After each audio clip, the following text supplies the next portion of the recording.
What's up, bro? I'm Kimmy. I'm Em. I'm Kate. And we're the Film Bros.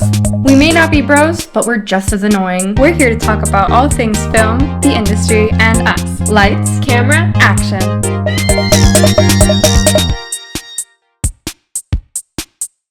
Hi, everybody. Welcome back to the Film Bros podcast. Today, we have a very special topic because it's the name of our podcast, which is Exploring Film Bros movies. I think film bro is a term you hear a lot. I feel like that was a term I definitely heard going into film school. Yeah. And then actually experiencing it. Yes. While in film school. Yeah. And I think it's a term that's thrown around a lot and it's often used wrong.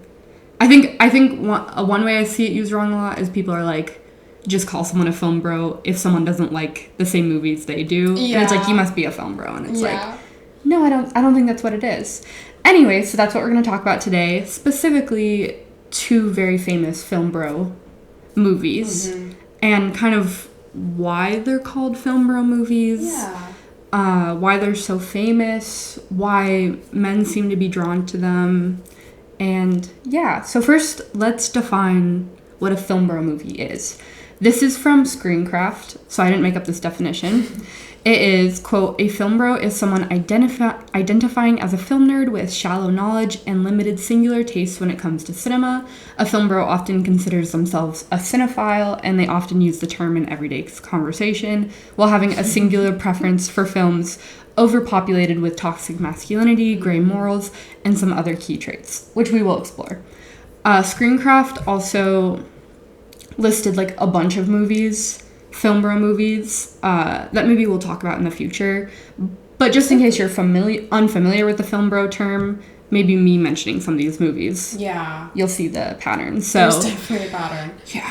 Especially like the morally gray character. I think that's probably like you see that a lot. Yeah. So anyway, we have like the Goodfellas, The Godfather, Joker, Pulp Fiction, Fight Club, The Dark Knight. You'll see a lot of Christopher Nolan, I think. And like Martin Scorsese, yeah. Apocalypse Now, The Wolf of Wall Street, American Psycho, Usual Suspects, Nightcrawler, Trainspotting, Heat, Reservoir Dogs, Big Lebowski, Seven, A Clockwork Orange, Taxi Driver. The list goes on and on and on and on. As you can see from this list, these are a lot of really amazing films just because I think sometimes they are identified under film bro movies. That doesn't mean they're not bad or should be discredited. Yeah. Like a lot of these films won Oscars or were nominated. They're pretty generally loved. And a lot of men do love them, but I think that doesn't mean women don't enjoy them. And I think lots of people enjoy these movies. And they're not just for men. No. Yeah. It just seems to be men are the loudest when praising these films. Men with a particular opinion. Not all men. Definitely not all.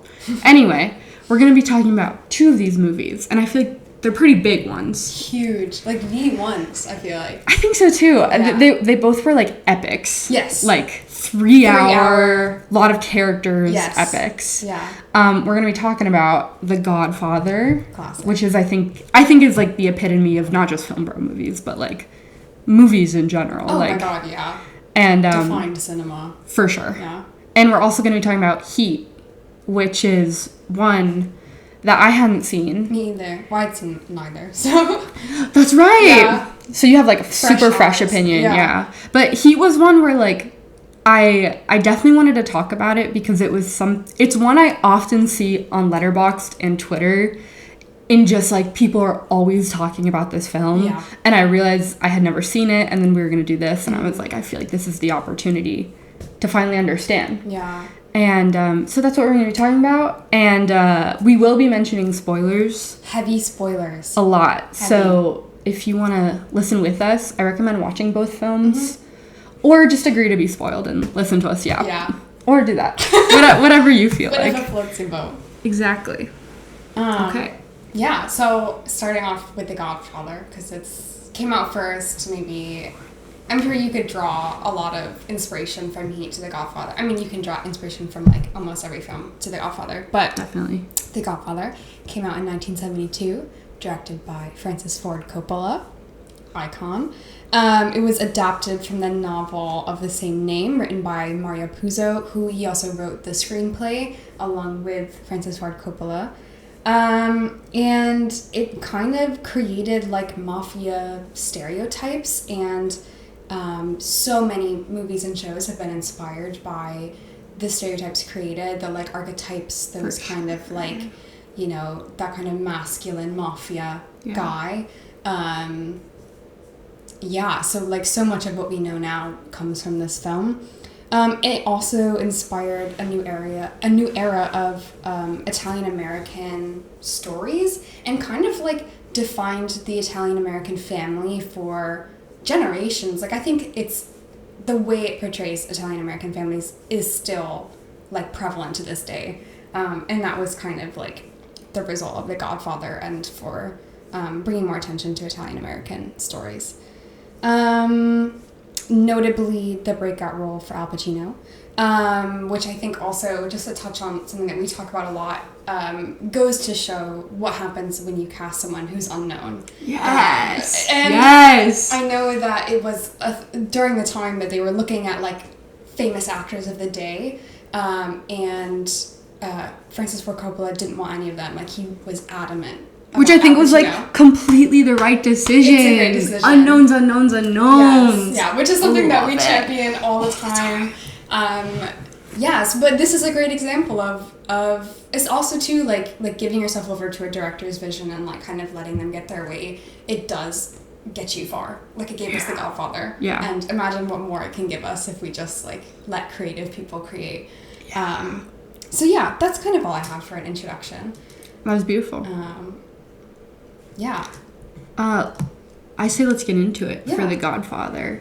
So, by the way, if you haven't seen The Godfather, I think it's hard to do an overall synopsis, but Oh my God, because there's yeah, so many that's true. there's so many characters. Yeah. But this one is from IMDb. So, and there's many ones. But overall, The Godfather is about the aging patriarch of an organized crime dynasty and his transfer of control of like his empire to his reluctant son, played by Al Pacino, who eventually takes on that role. Spoiler. First of all, I thought for a film that everyone and their mother has told me that I should see. Yeah. Reluctantly, I have to agree, it's really good. It's really good. It's a banger. It is unfortunately a banger. It's like I don't know. I feel especially with these two films almost apprehensive to like it. Like I'm kind of going into it with like so many people told me to watch it. So many people like it. I want the movie to prove to me exactly why I should like it. It almost has more steps to go because I'm already like it's so much expectation. Exactly. Yeah. And like everyone said like it's good. So I'm like, okay, I get it, but like now it has to like live up to my expectations. Totally. And it did. I will say I found the first hour pretty boring. So fair. Yeah. Absolutely fair. And I think if I watched it again, I would appreciate it more for like how it sets up its characters. However, dude, that's exactly how I felt because this was only my second viewing, and I remember watching it the first time and being like, this is the greatest movie of all time. Are you serious? Right.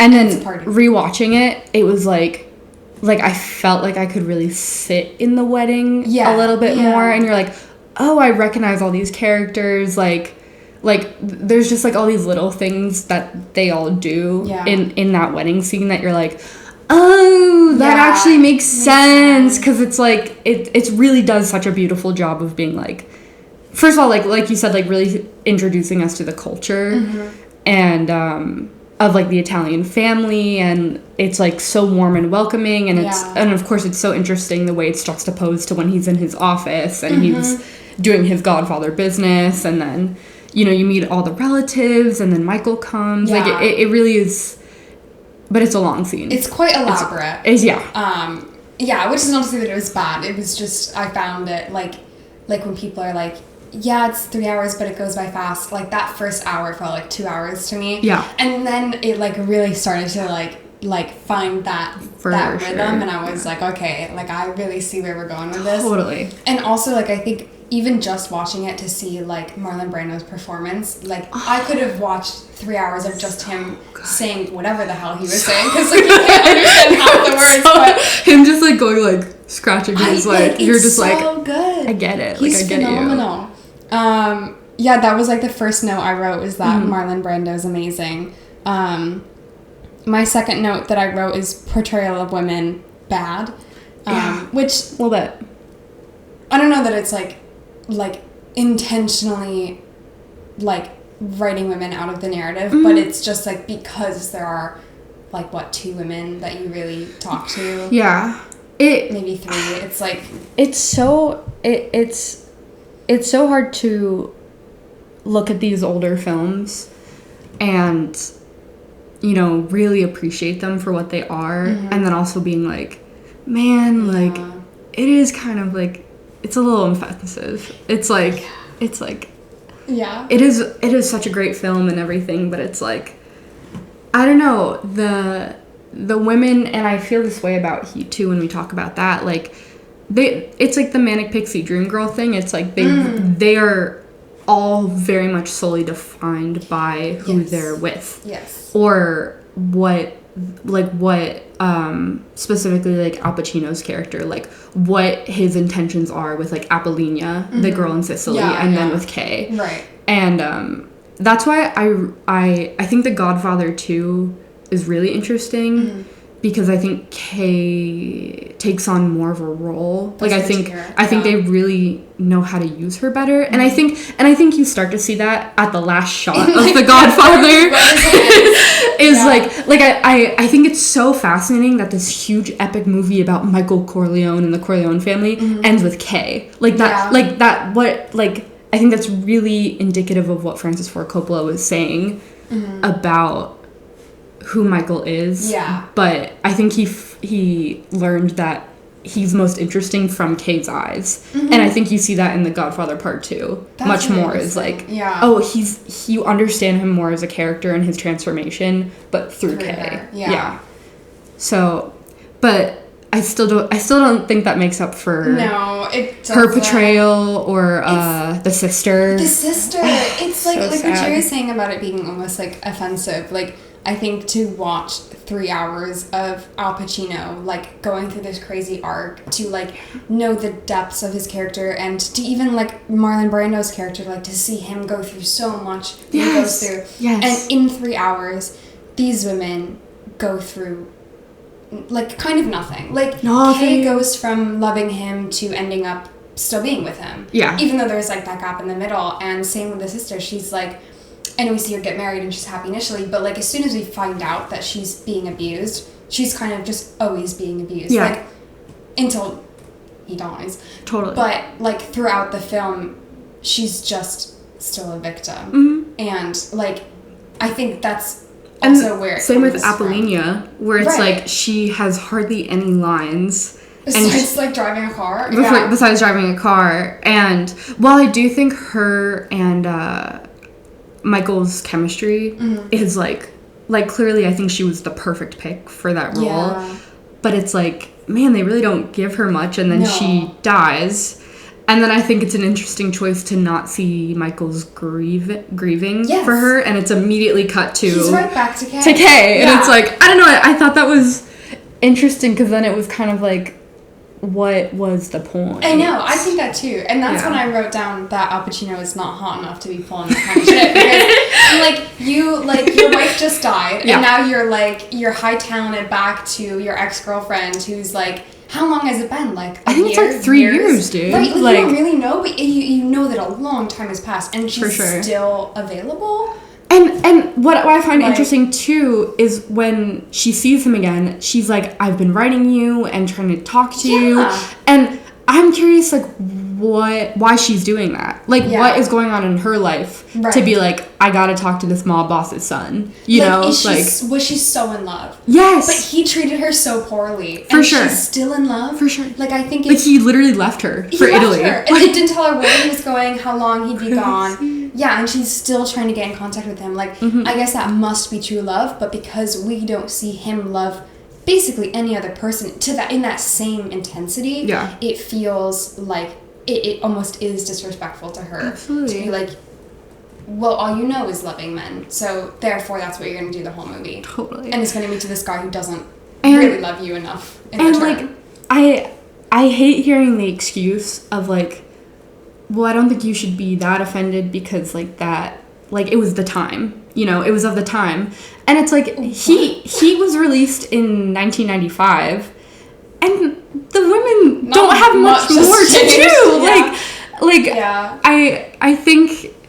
I think obviously at either time, like, women weren't very present behind the camera or in the writer's room enough to have those discussions. Mm-hmm. But I still think there was more to be done with these characters than use them as a tool to explain the protagonist's extent of his love. Right, exactly. That's kind of like the elephant in the room, I feel like. It really is. The Like, portrayal of women and, yeah. and it's just, like, it pisses me off, too, especially about the sister, how she, like, gets beat, and then when Sunny comes in, and she's like, don't tell him, I like, know. and then later, like, he keeps beating her, and it's like, okay, if you're gonna talk about domestic violence, and especially because it takes place in the 40s, like, obviously that was something that was unfortunately very common, and, like, not very well talked about, and wasn't necessarily illegal a lot of the times, but I don't know, I still think she at least could have been more than just, again, a tool for that part of the story. Well, and, like, I think it does really go to show you, like, the tragedies of that era, that, like, it was, and probably an expectation from her family that it's, like, family over nothing. And that message for Al Pacino's character is entirely different than it is for hers. Like, family over everything, or, like, family before anyone, like, for Michael is like, that's like, it becomes his life. It becomes his reason to live and to work and to provide. To the point where I don't even think he knows what it means to be a family man. No, but I think she understands what family over everything means for a woman. Yes. Which means he can beat me, he can do whatever he wants to me, and I'm but as long as I'm keeping the family together. To stay with him. Exactly. Yes. And, like, I think that frustrates me, that she doesn't get much power over her. And I mean, you know, killing her husband, that's really tragic, but, like, I don't know, my instinct for her was like, oh my god, girl, you're free. And she was, like, distraught. Which, you know, I'm sure she still loved him in whatever twisted way, but, like, I don't know, like, even when she almost gets justice, there's, like, for a movie that was very nuanced, there wasn't much nuance to her. Yes. Which is crazy, because it's like she's also a sister in this Corleone family. Yeah. And it's like, okay, even Frito gets freaking more screen time. I know. And he's a fucking idiot. So, anyway. And she was Francis Ford Coppola's sister. No way! Yeah. That's crazy. Which is pretty funny. Damn. Well, she did a great job. She did a good, she was really I mean, I think everyone did a great job, despite anything. Yeah. The sauce in that movie, I know, is just crazy. I was surprised by Sonny's actor. Yeah. Because all I know him from is Elf. Yeah. And that was really lovely. Crazy. Crazy. He's pretty good looking back in the day. Yeah. I think his hair. He was really good. Yeah. Yeah. I again with that wedding scene, I think it's like, he's such a good actor because you just know who he is, like, right off the bat. You're like, you're a hothead, like, you're kind of dumb. You think you're tough shit. For sure. Yeah. And again, it's like, looking at, I think what's interesting is in regards to the theme of family, because it's The Godfather, you know, like, so much of it, like, Marlon Brando, like, the Godfather, he always says, like, this is for the family. Michael is saying, I'm now this way because of the family. Like, don't ever go against the family. But it's very rare that we see what it means to actually be a man, a part of your family, rather than just providing for. Yeah. And I actually, like, especially in Michael's case, but I think what's interesting about Marlon Brando is one of my favorite scene in the entire movie is him playing with his grandson. Yes. It's so emotional. So beautiful. It's so beautiful. Like, you can definitely tell, like, because it's such a little kid that they kind of were just like... Well, do you know... Now I'm going to do the film. No, please. Please tell me. This is the Aragorn kicking the helmet thing, too. But that... well, because I was occasionally bored with watching this, I was reading the bonus facts, like right on Prime. Yeah, you got to. The facts for that scene, because it struck me like how beautiful that was, and the performance is like so sincere. Yeah. And I guess the studio didn't want them to shoot that. It was not supposed to be. It's the heart of the film. It's the heart of the film. So they shot it somewhere else, not where they were shooting. That totally makes sense, because I'm like, where are we? Where are we? Yeah. And it's I don't think there was a script for it. I think it was all improvised, and it's beautiful. That was just Brando the kid, like, going around acting their asses off. And it's the heart of the film. And it's the most beautiful scene of the heart whole of the thing. film. It's crazy. Like, I know everyone shows the scene where he decides to kill the other people in the restaurant. Like, that's like the famous. That's like scene. The scene, but the change in Michael. Yeah, and like in film school we've seen that like probably 3 times. 5 million times. Yeah. But I think that scene between Don Vito and his son was like, or this grandson, was probably the best scene of the whole. It was so beautiful. It was like, I think Francis Ford Coppola, like, he really knew what the film needed as it got to the end, and especially like the Godfather's end. Yeah. And it was that. And I think another reason why that is such a good ending for that character is to contrast with Michael's character right after that happens. Because as we were saying, like, after the Godfather's death, Michael gets, like, not crazy, like, murderous. Yeah. Calculated, I want to say, but, like, cautionally. And he just seems so far from who his father was in that moment. Yeah. And it's like, I think it's interesting, especially in that church scene during the baptized scene when that's also a good scene. Which is very good. And it's like, it's very well shot. Yeah. And it's rad as shit when it's like, do you reject Satan? Yes. And then it cuts to, like, someone shooting someone, and you're like, and the music, and you're like, dude, Michael Corleone, like, he's the fucking man. But it's like, it really does such a great job showing, though, Michael believes that in order to be a family man, you have to murder people, and you have to do these things for your family, where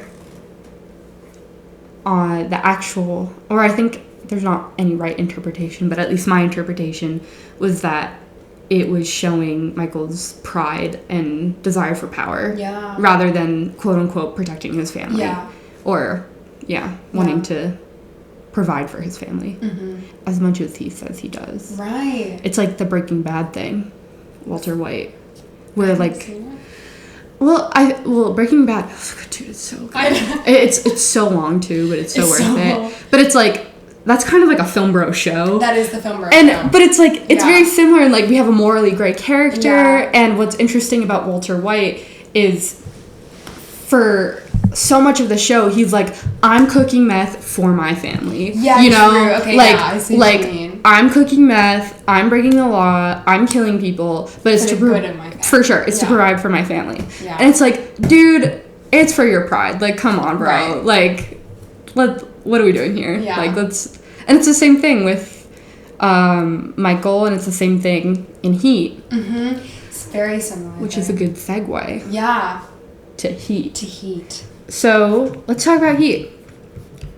Heat came out in December of 1995. It was written and directed by Michael Mann. Legend. Starring Robert De Niro, Al Pacino, who we just talked about, Val Kilmer, John Voight. A lot of big names. Stacked. It's pretty stacked. The guy from the State Farm commercials. Oh my god! Isn't that crazy? Danny Trejo. You know Val Kilmer's wife in that, the one with the blonde short hair. You know the guy that she's cheating? Yes. Hank Azaria? Yes. Who voices Mo on The Simpsons. Yes. he's in a bunch of other stuff. But I just know Probably most famously. most famous. Also, Natalie Portman. As Natalie Carl. Portman. Crazy. That was like the biggest jump scare of the film. I was like, yeah, Natalie Portman. So Heat. We got a lot of these big names. And if you haven't seen Heat, the overall synopsis is master criminal Neil McCauley, which is played by Robert De Niro, and LAPD detective Vincent Hanna, which is played by Al Pacino. They pursue each other through the criminal underworld of Los Angeles. Now that seems vague. Yeah. But I think that's because, similar to the Godfather synopsis, it's an epic movie. It's another 3-hour epic. There's so many storylines in it. There's a lot to cover. The characters go through a lot of ups and downs. Both Robert De Niro and Al Pacino, but like Val Kilmer's character goes through a lot. We have the guy who was in prison and is trying to work as at the diner. We have his character.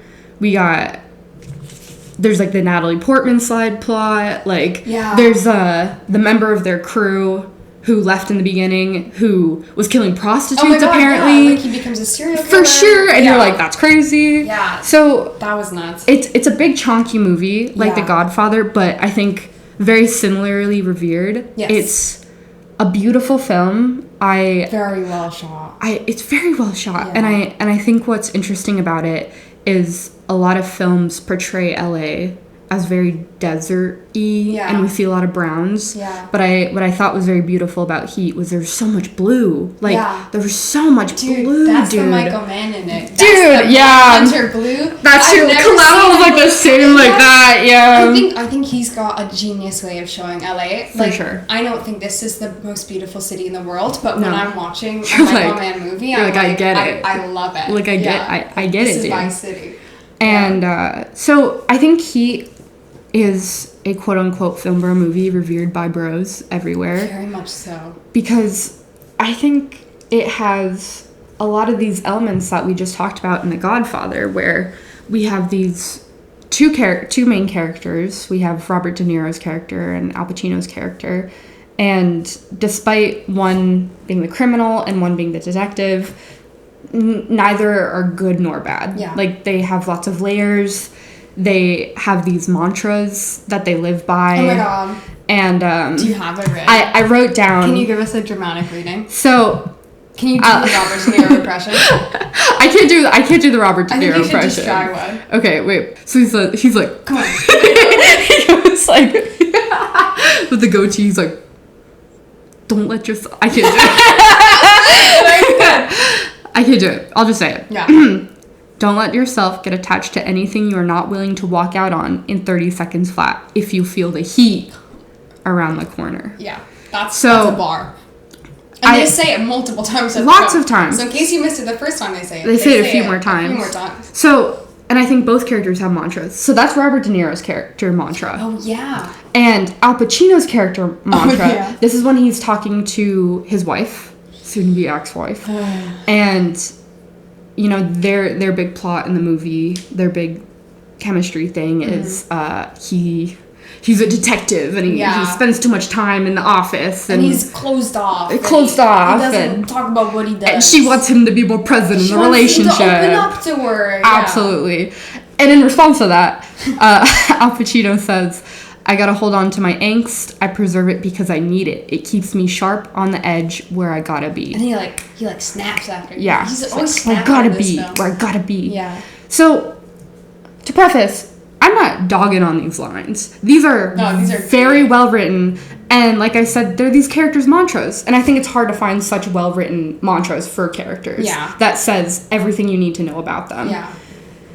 I also think, though, that they are a great representation of the toxic masculinity that 100%. The film is commenting on through these characters. Yeah, which, not to maybe no, but also just to bring it back to The Godfather, that just because it's often come to represent a film about masculinity and like macho men doesn't mean it's necessarily enforcing those ideas. It's doing the opposite. Is the best example. Absolutely. I think he is maybe more so a clearer example of the ways it actually critiques masculinity and masculinity. But I think just while we're on this train, I think we were talking about this earlier today in preparation for this, but I think a lot of these quote-unquote film bro movies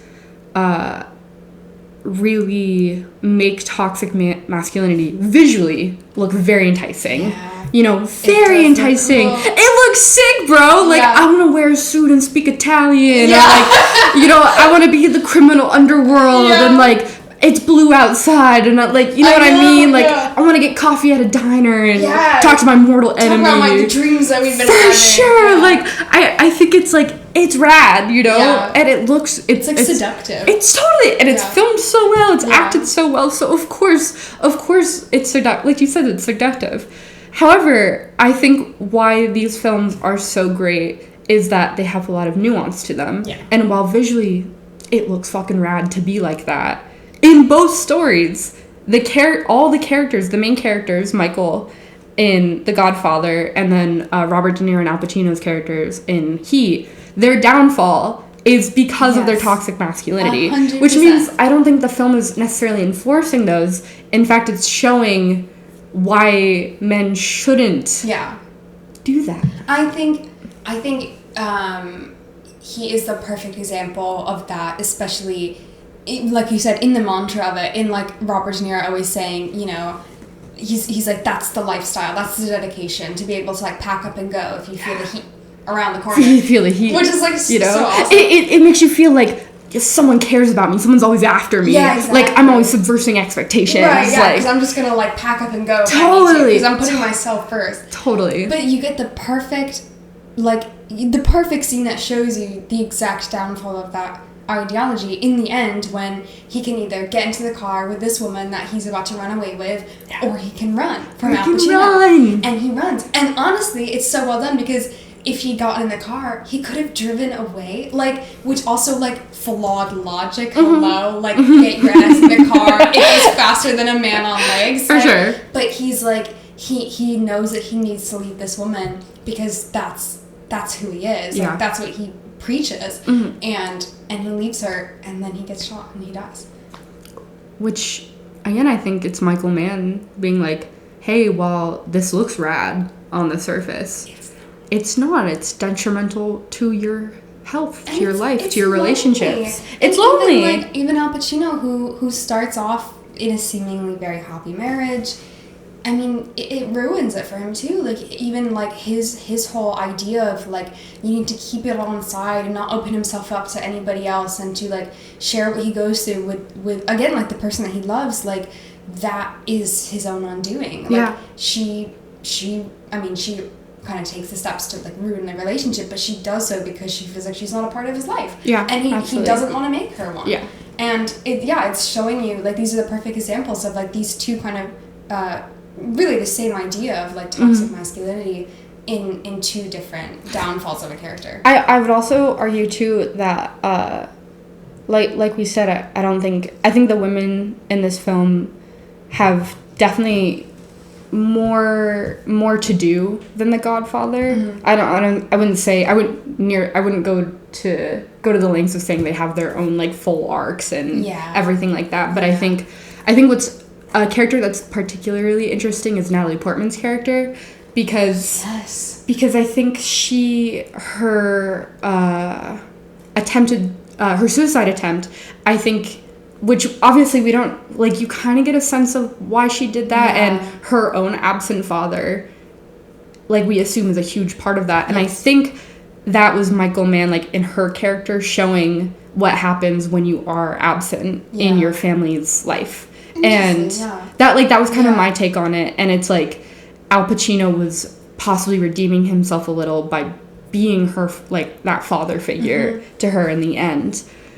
But obviously the relationship still ended. Yeah. But I don't know, to me that was such an interesting side plot, because we don't necessarily ever see what were the exact steps that led to that. Like, it's very weird. Like, she's in like 2 scenes in the film, and then that happens, and you're like, like, is she even, like, all I remember is her in the beginning, and then I just remember, I guess she gets, he picks her up one time. Yeah, she's literally in 3 scenes. I've seen it read too as it being like like she's symbolizing the innocent and that kind of stuff because she's a child, because she's like untainted by the world that the other characters inhabit because she's like so young and I suppose doesn't, you know. I disagree. I feel like she's already harmed by she's already affected the man in her life, her father, who we don't even see, which I think is such a great choice too, because it's like we don't even need to meet him to know what he's doing to her. Yeah, and to know that he's awful. It's like fascinating. It's like I don't know. I think this movie and The Godfather were just so fascinating in that you definitely see, like, if you interpreted these films on a surface level way, you can see where this idea of the film bro emerges. Of it's like, I'm gonna be an asshole and like treat women like shit because I'm Michael Corleone. Right. You know, and then what's so interesting to me is that the filmmakers themselves, that wasn't their intention whatsoever, and they're extremely layered and extremely nuanced in terms of talking about masculinity and its side effects and its effects on the men themselves who fall to them. I found that interesting. I agree. I was trying to find, I know we talked about bringing in like funny comments from, and I did a lot of digging through Letterboxd comments for both of these. Genius! What I think is funny, and because we've been talking about masculinity and the portrayal of women, I really like this one comment someone left where someone was saying that... On Heat or the Godfather? On Heat. Someone in the comments was saying, I liked that the women were not one-dimensional, which you could maybe argue one way or the other. They're not, you know, again, as detailed and as layered as the men are, but they're better than The Godfather. For sure. And I love that this person wrote, Michael Mann worked through some of the sweatiest male decades in cinema, but has always dodged the sexism of so many counterparts. And I love the idea that sexism is something you can catch. Like, I guess Francis Ford Coppola, he caught it. He caught the sexism. He caught the sexism a little bit, and I guess, you know, I think maybe Michael Mann has a case of it a little bit, but it's not like that's such a funny way to describe it. He dodged the sexism of his counterparts. Sexism. Like I don't think it's like an infection that you like you one day. I mean, maybe it is. You know, maybe if you spend too much time with men who are sexist, I suppose I guess it's like sexist. It's the peer pressure mindset. Right, exactly. Of just adopting that. Yeah.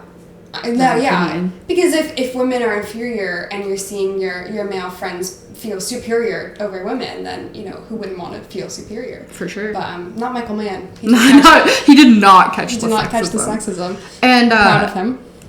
You know, about the ladies of Heat, talking about the wives and girlfriends specifically. Yeah. Like we said, like I think there's definitely more to them than The Godfather. But I think where we have a problem with the portrayal is where their own decisions are coming from. Yeah. Honestly, similar with Kay in The Godfather, where it's like, where is her decision in still writing to Michael and still believing in Michael after all these years? In Heat, you know, we meet, so Robert De Niro's love interest. There's a lot of love interests. Let's start with Edie, who I think is Robert De Niro's love interest, the graphic designer. Yeah. So it's great. We learned so much about her. Yeah. You know, she lives by herself. She's a graphic designer. And I thought she had great chemistry with Robert De Niro. That first scene when they meet. Oh my God. And she's like offended at first. And then he's like, oh, you're actually interested in me. Like, and then he scoots over and you see next to her, like, oh my God. Like, that would work on me. I was giggling. I was kicking my feet. Totally, like, great chemistry, great romantic writing. Yeah. I think what falls flat for me is her decision to be with him after she finds out that and I know you could argue that there's a theme of loneliness in this film, and especially Robert De Niro feels it, and Edie herself says, like, I'm lonely too, you know, and I think you could argue, okay, so she decides to stay with him despite all this because she is in fact also lonely. Well, that's literally what he says to get her to stay. Yes. Yeah. But I I personally don't think that is a strong enough reason for a character to ditch her entire life and go off with someone solely because she's lonely. Again, you can totally disagree with I was me. gonna say, I feel Please slightly disagree. Please. not even play devil's advocate, but just like I think what I really did like the scene between them when he tells her like you're just gonna be lonely forever. I don't remember what he says, but like you don't come with me, like you're always gonna be lonely. And, like that's her whole fucked up thing. Like I know, which is like you're so mad about the breakup, bro. But, but I also like. I don't know, not to be like, she's so mean, but like, I guess I understand I think both of the men in the film have a kind of like, I keep wanting to say like seductive, like there is almost like a seductive quality to them, and like, they're attractive men, but also like, they're like two lonely souls who have found each other and have decided that together they can be not lonely. Yeah. And I think I understand how that could make her overlook some other things. I think it's a dumb decision on her part, but I guess I understand it maybe more so than, I don't know, some of the other women or some other choices. But I think, yeah, it's still, it's like all she really is lonely. But I do think in the grand scheme of like character motivations, I think that's better than being in love. Yeah. Like I think her just loving him despite everything almost wouldn't be enough for me. I think the addition of it, like I'm sure she's also like falling for him, and also like, you know, they are alike in that way. For sure. But yeah, I definitely see like the other sides too. But I think I feel similarly. Is her name Charlotte, the blonde woman? Charlene? Yes, Charlene. Val Kilmer's girl. I think Charlene is a fascinating character. I agree. Similarly, I think Michael Mann is very talented in this. I mean, he's very talented whatsoever. What am I saying? But I'm saying in this film, like we were just saying about Natalie Portman, is like we don't see some of these characters very often. Yeah. And yet they very much matter to the story. Like the prisoner who was a cook at the diner. Yes. And you're like, where is this plot going? I know. And then Robert De Niro's at the diner and you're like, I get it. But I think Charlene is a fascinating character because one, I think Robert De Niro has an obsession with her. Not an obsession. Oh my God, yeah. A strange relationship with her as well. Scene when he confronts her. Yes. Yeah. I thought it was very weird. That was really crazy. I thought it was weird that he was like, you need to go back to him. I know. And I'm like, but why? I know.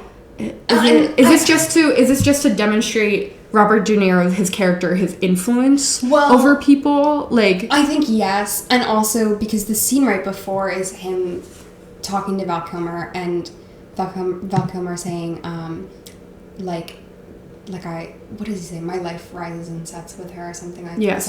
Whatever he says. It's like romantic and beautiful. For sure. And I think as much as Robert De Niro disagrees with it, I think he like understands like he has to do something for a pal.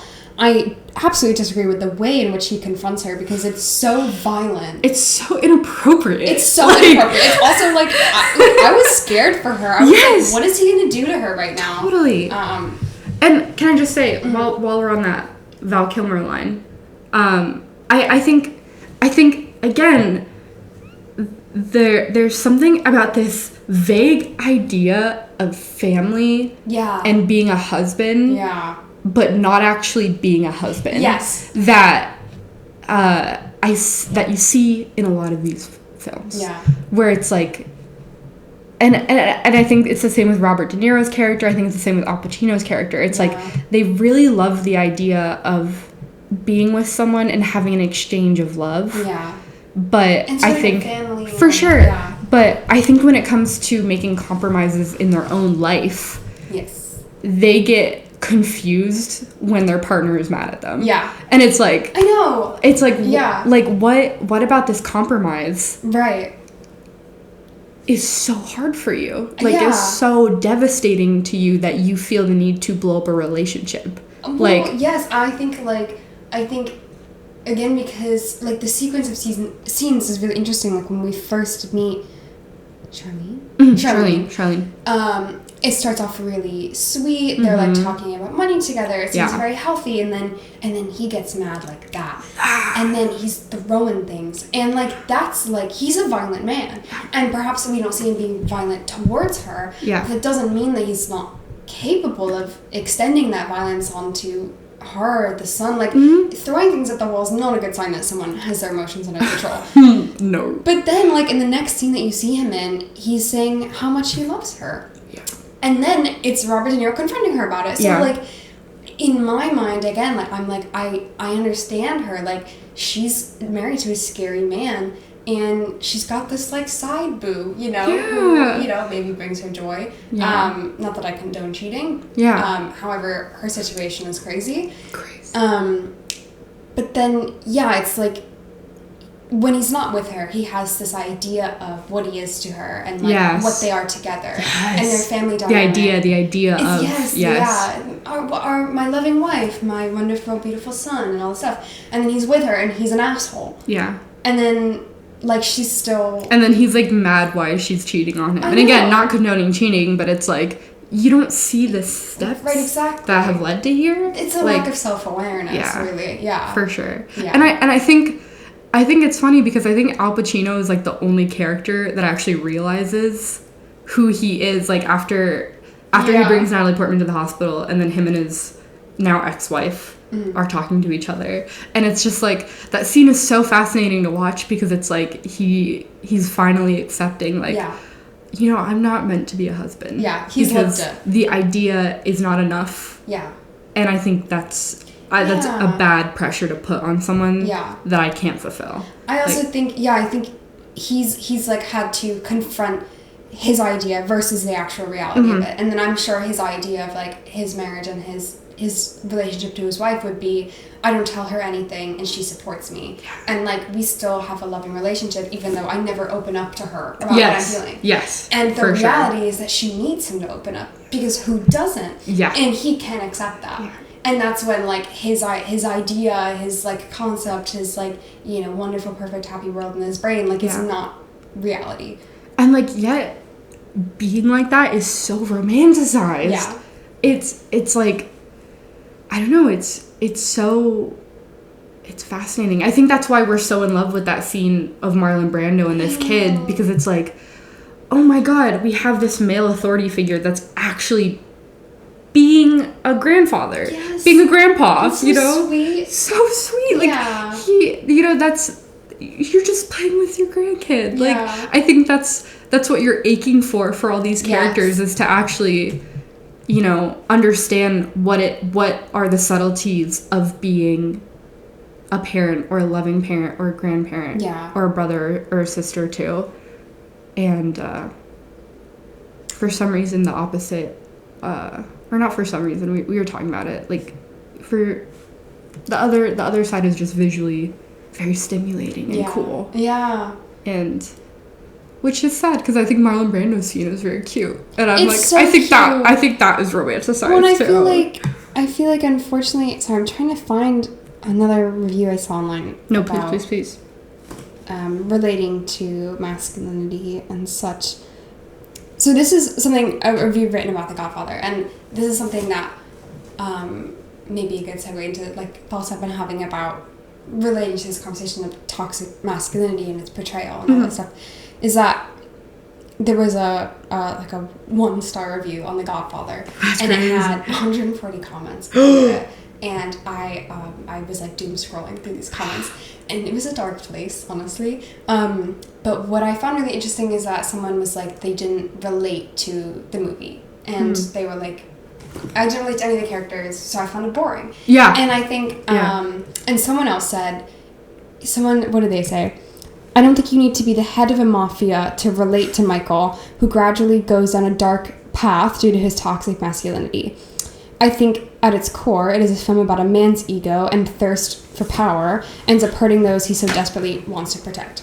And I think what I am still conflicted with is that I can't relate to that at all either. Like, yes, I can understand it because I'm taking the time to take myself out of it and like process what it is about. But yes, and in Heat 2, like when Al Pacino's not opening up to his wife, I'm like, you fucking idiot! Like, tell like, her I don't how get you're it. feeling. Like, I don't Stop get being a dumb man. Like, open up because yes. I understand that men are conditioned to not talk about their feelings, to not show emotions, to not really let on. He literally how says- deep he's being affected. He says the angst, it keeps me sharp on the edge where I gotta be. Exactly. He's like, where I gotta be. It's like you know? glorifying him internalizing everything and never Yes. talking about it. Yes. And I think that is something I cannot relate to. Because I talk about my feelings Yes! all I fucking cry day. 30 times a day. Like, Yeah, it's just like, it happens. I feel emotions and I share them with the world because why not? What's Absolutely. the harm? There's Absolutely. no, for us, honestly, there's less of a, there's no punishment for it necessarily. And if there is, it's not in the same way as being like, well, you're weak, or like, men don't cry, all that kind of For stuff. sure. So I think it's interesting to say, you don't have to relate to, you don't have to be in the mafia to understand his decline into toxic masculinity. Well, I don't understand his decline into toxic masculinity because I actually don't get wouldn't it. be me either. Like, And I think that's not to say we can't relate to male characters. No. There's many male characters I relate to. Like Fight Club is another huge like film bro movie. Yeah. I really understand Edward Norton's character in that. Like, I completely understand where he's coming from. I, like, the exploration of his psychosis and, like, blah, blah, blah. I hope that will be another episode, because I love that movie.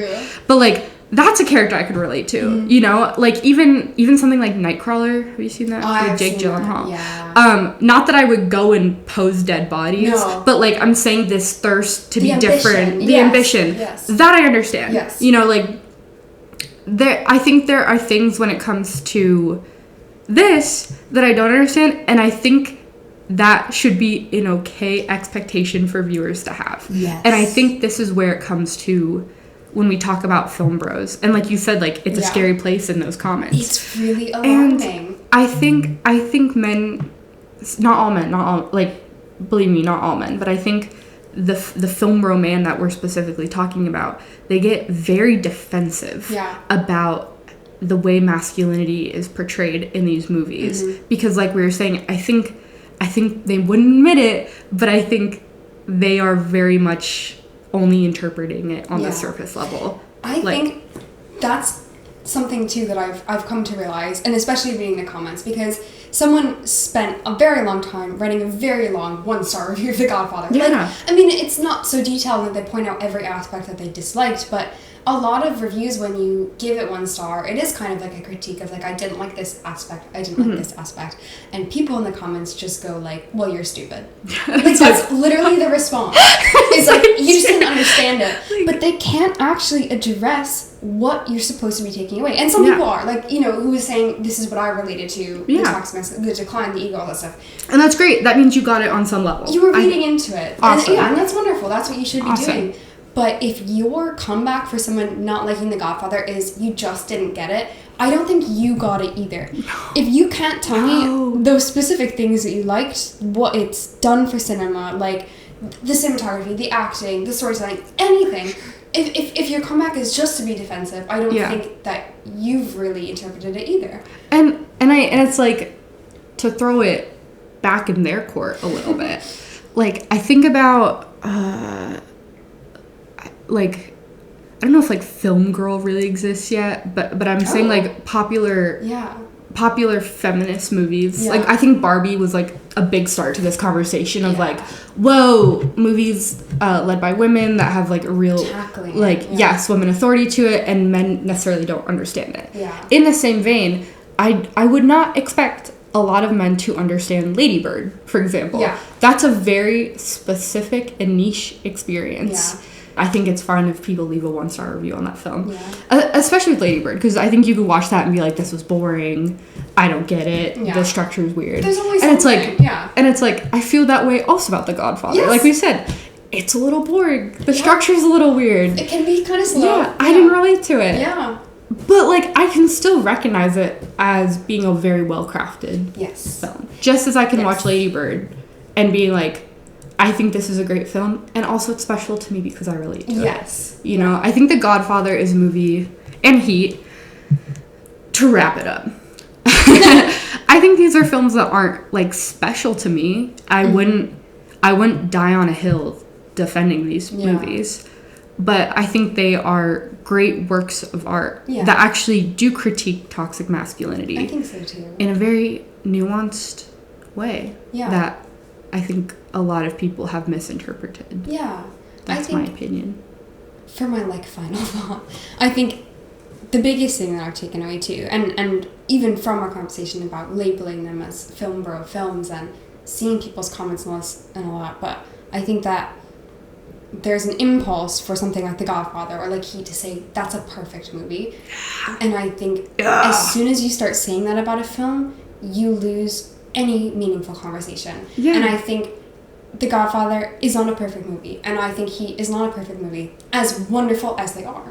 They're they're gas. Like they're just not perfect. They're not perfect because I don't believe there's any perfect movie. Because I think for there to be a perfect movie, it would have to be objectively perfect, and objectivity doesn't exist in film. And I think that'd be boring. It would be I think that boring. would ruin the craft. What would that do for anyone? Like, these films, they are saying something, and they won't connect to everyone. Yeah. But I think there's a problem with just saying, oh, it's perfect, and moving on, because you're not allowing yourself to have a conversation about what's good and what's bad. Totally. I think in any film there should be a conversation that's on both sides of the coin.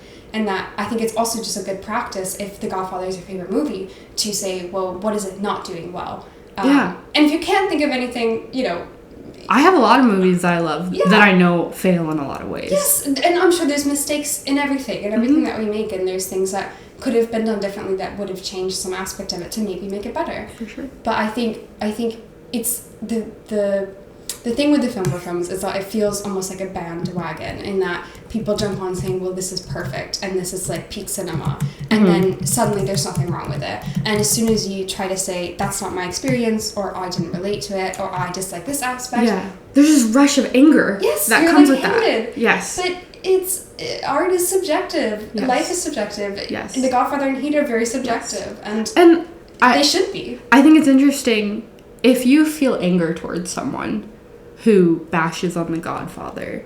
I think it would be interesting as a personal journey to explore that. Yes. Like, so are you mad that people aren't understanding the masculinity? Are you mad that people don't understand that journey? Right. Like, because I felt that way, not to bring up Barbie again, but when Barbie came out, I was really mad at first at the men who did not understand why that movie was so important.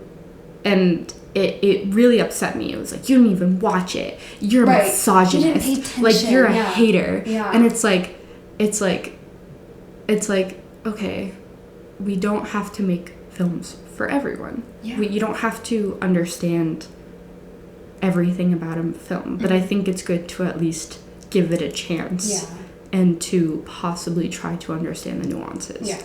I think like we've done here, where it's like, I think these films are great, but I think that commenter, the original commenter, is like, you're right, like I didn't. It's long. I didn't relate it. It's I did not relate to it. Yeah. And if you don't like the characters, then what is there for you? You know. For sure. Yeah. I think I just want to end on one thing. Yeah. That made one of our roommates very mad, but I'm gonna bring it up. I think I should bring this up. Oh no. So I was watching Heat for this, and about 30 minutes in, I was like, this is really reminiscent of Point Break. And I love Point Break. Point Break is awesome. Directed by Catherine Bigelow. Legend. Absolutely. We got Keanu, we got Patrick Swayze, and I think I'd love to leave the listeners on this last thought of, if you've seen Point Break, just bear with me. So we have Patrick Swayze. He's got a crew. Sounds familiar. They wear masks. Sounds familiar. They rob banks. Sounds familiar. Right? On the other side of this coin, we got this guy, Keanu Reeves, who is part of the FBI, a detective, you would say, right? Takes place in LA. interesting, and is going after the Patrick Swayze character, similar to how you would say Al Pacino is going after Robert De Niro character. Yeah. And by the end of both films, both sets of characters have a mutual love, respect, and understanding of each other, despite being on opposite sides here. So, I just want to say, I really enjoyed Heat. I think Michael Mann is a genius. But I think I would rather watch Point Break. Because Point Break has surfing. Maybe someday soon we'll talk about Point Break. Dude, I love Point Break. Bring it back Point around. Break's gas, dude. But he was really good. I'm not saying it wasn't. I'm just saying Point Break's awesome. It was pretty heat. Oh, it was pretty heat. Yeah, well... That's it. I think that's kind of all we have to say. I hope you took something away from our conversation, and if not, let us know. Yes, please. Please, if you disagree with us, why? Yeah. And if it's out of anger, maybe don't. Refrain. And if you feel like it's coming out of anger, maybe self-reflect. Address it. It. Ask yourself why. I should say, I think not the next episode or the one after. And we'll mention this. Soon. We'll mention this in the next two too. But one thing we want to do on this podcast is kind of do a female director deep dive, because I think there are some famous female directors we know, but we want to go more into their history and their films, but also discover more female directors. And we know the film Die My Love, starring Jennifer Lawrence and Robert Pattinson, is coming out. And to go along with that, we're going to do a female director deep dive on Lynn Ramsey, on her movies. And we're going to talk about all of her movies. So if you want to listen along with us, get ahead. Yeah. We're going to watch Ratcatcher, Morven Caller, We Need to Talk About Kevin, You Were Never Really Here, and then Die My Love. So if you want to follow along, we're going to do that, I think, in 2 or 3 episodes. Along that. Whenever Die My Love comes out. Yeah. Big things coming. Thanks for joining us, and hopefully we see you next time. Bye. Bye.